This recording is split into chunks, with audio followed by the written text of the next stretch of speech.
नमस्कार. रजनीज नेशन मध्ये तुमचा खूप खूप स्वागत असा. तर आज आम्ही बघूया नारळाची कापा कशी बनवायची ती अगदी मालवणी पद्धतीत. तर मी एक नारळ फोडून खोबरा किसून घेतलाय. आता त्या मोजून घेतोय वाटीयेन. मोजून घेतोय म्हणजे कशात, तर आता आपण तेवढ्याच मापात साखर पण घ्यायची, म्हणून मी वाटीयेन मोजून घेते. तुम्ही सुद्धा नक्की असा करून बघा. 1 वाटी झाला आणि या थोडासा म्हणजे 1.25 वाटी खोबरा झाला. तर साखर मी 1 वाटीच घेतलंय. त्याच वाटीयेन 1 वाटी साखर घेतलंय आता मी.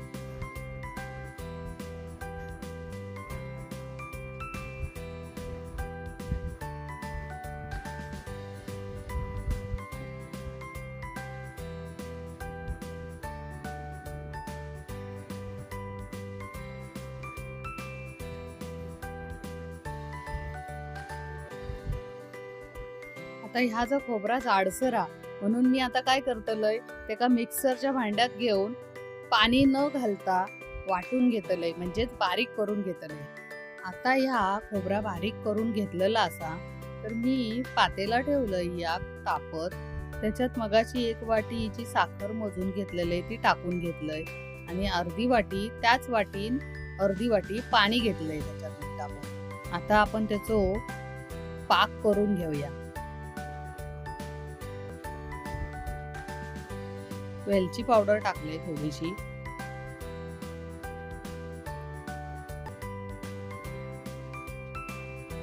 तर त्याचा पाक झालो बऱ्यापैकी. तर आता आपण त्याच्यात वाटलेला खोबरा सगळा टाकून घेऊया आणि हे सगळं त्याच्यात मिक्स करून चांगला शिजवून घेऊया. सुकेपर्यंत परतून घेऊया सगळा.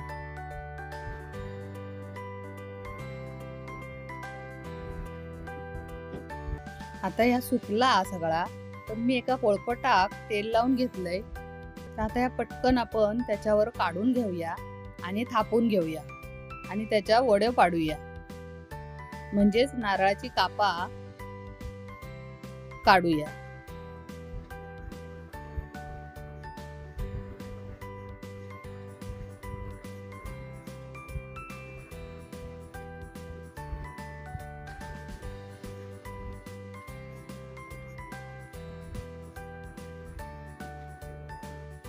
आता आमची ही नारळाची कापा झालेली असत. तुम्ही सुद्धा अशी नक्की करून बघा. आवडतली तुमका लाईक, शेअर आणि सबस्क्राईब करा.